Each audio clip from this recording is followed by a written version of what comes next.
वास्तविक में भारत का इतिहास सदियों से गौरवशाली रहा है, क्योंकि इसकी मिट्टी इतनी उपजाऊ है कि पूरे देशों का नेतृत्व करने तथा गुरु बनने का सौभाग्य भारत ने प्राप्त किया है।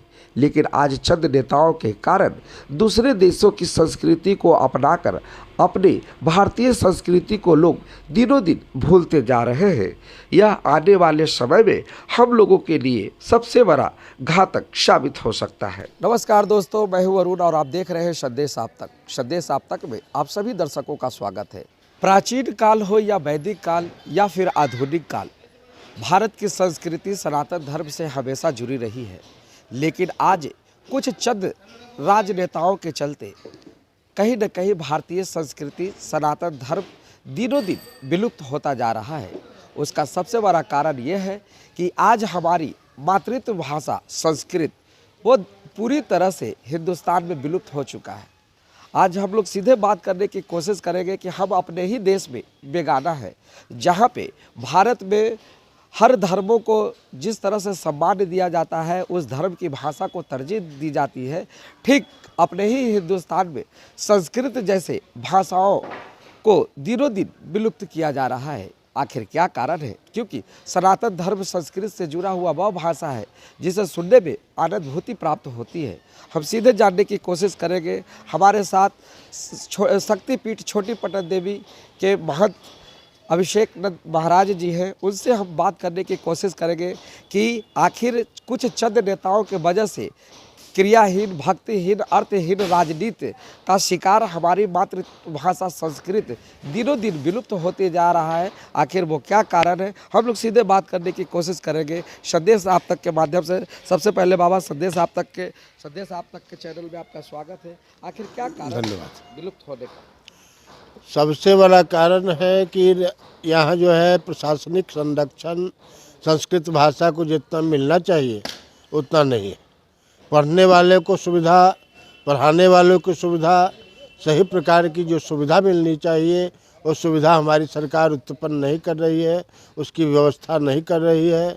सरकार भी चाहती है कि लोग संस्कृत नहीं पढ़ें।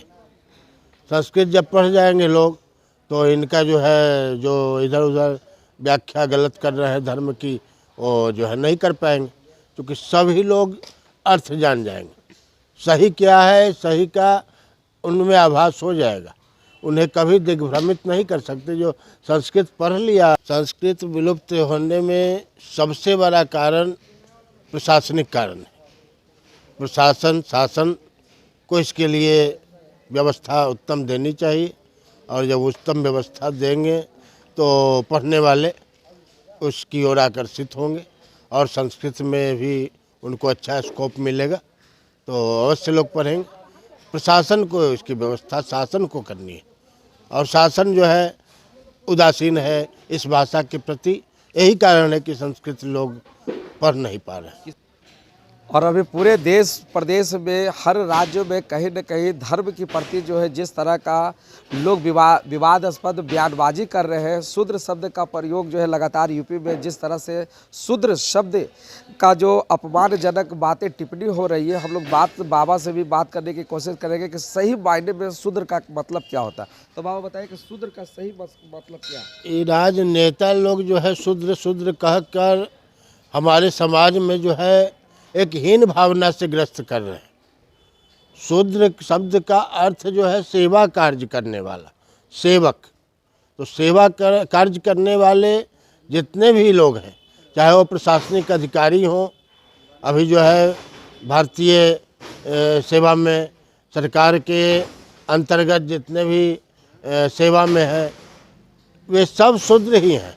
शूद्र जो है अपमानजनक शब्द नहीं है, शूद्र जो है बहुत अच्छा शब्द है। हम भी सेवा करने वाले तो सेवक है, इसमें क्या है शूद्र के बारे में जो है ये फैलाना जो है कि शूद्र गलत शब्द है। शूद्र किसी को अपमानजनित करने के लिए शब्द नहीं है। शूद्र जो है उसका अर्थ ही है कि सेवा से जुड़े हुए लोग, सेवा कार्य से जुड़े हुए लोग। यहाँ अपमानजनक किसी प्रकार का भाव नहीं है, लेकिन समाज में कहकर ऐसा कि शूद्र शूद्र शूद्र शूद्र शूद्र जो है, शूद्र के बारे में क्या, शूद्र का अर्थ है सेवक। तो इसमें जो है आप अपमान कर रहे हैं किसी वर्ण का, तो अपमान जो है कर रहे हैं, तो आप जो है उनकी मनोभावना को हीन बना रहे हैं। ये तो अपमान जो है नफरत सरकार फैला रही है। कोई धार्मिक ग्रंथ कभी नफरत नहीं फैलाता। और धार्मिक ग्रंथ यदि रामचरितमानस को ले लें तो वहाँ यदि तुलसीदास जी के बारे में कहा गया, ढोल गवार शूद्र पशु नारी सकल तारणा की अधिकारी, तो इसको मैं स्पष्ट करूँगा संस्कृत से। संस्कृत सुभाषित भांडागार नामक एक संस्कृत के जितने अच्छे अच्छे श्लोकों का संचय किया हुआ है, एक जगह संग्रह किया हुआ है, उसका नाम है संस्कृत सुभाषित भांडागार।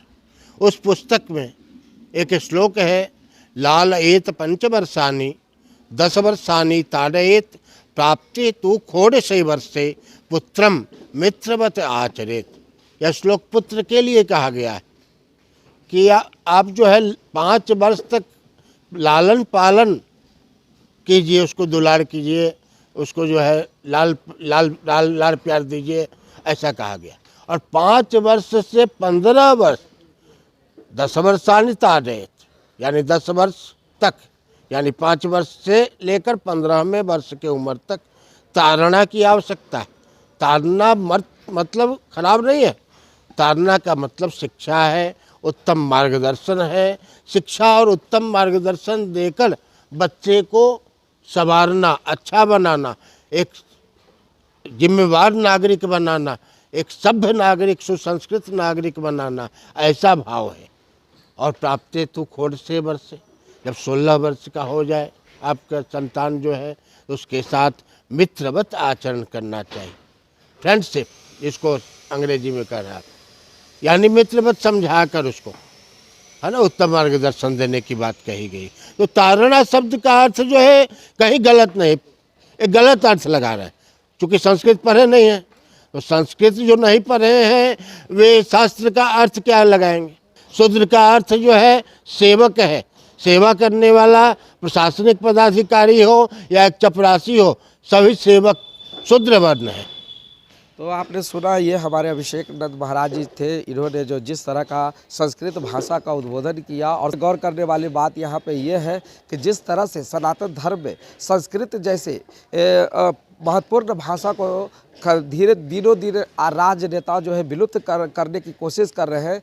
और अब जो है, अब हमारी मातृभाषा हिंदी है। आप कहीं भी बड़े बड़े संस्थान में चले जाइएगा तो हिंदी में कोई शब्द भी लिखा हुआ नहीं रहता है। अंग्रेजी की तवज्जो, अंग्रेजी भाषा का तवज्जो दिनों दिन दिया जा रहा है। तो आने वाले समय में अगर हम सचेत नहीं होंगे, अभी अगर हम लोग सचेत नहीं होंगे, तो आने वाला वो समय दूर नहीं रहेगा जब हमारे देश से, हमारी मातृभूमि से हिंदी शब्द भी खत्म होने की कगार पर होगा। और हम जिस तरह से वेस्टर्न संस्कृति को, दूसरे देशों की भाषा को अपना रहे हैं, वो आने वाले समय में कहीं न कहीं हम जैसे ही लोगों के लिए घातक होगा कि आज हर संस्थान में अंग्रेजी जैसे शब्दों का बढ़ावा देकर हिंदी शब्दों को कहीं न कहीं छोटा भाषा घोषित करने की कोशिश की जा रही है, छोटा शब्द की कोशिश की जा रही है। तो इन आने वाले समय में आज के युवा जिस तरह से वेस्टर्न संस्कृति को अपनाकर हिंदी भाषा की ओर आकर्षित हो रहे हैं, तो वो दिन दूर नहीं कि जब अपने ही देश में हमारे भाषा हिंदी, संस्कृत तो दिनों दिन विलुप्त पूरी तरह से हो चुका है। अब हमारे कुछ चंद नेता और कुछ विदेशी शक्तियां जो है हमारी हिंदी भाषाओं को भी कमज़ोर करने के लिए अंग्रेजी जैसे भाषा को बढ़ावा दे रहे हैं। तो ये आने वाले समय के लिए हम लोगों के लिए बहुत बड़ा घातक साबित होगा। पटना सिटी से अरुण कुमार की रिपोर्ट।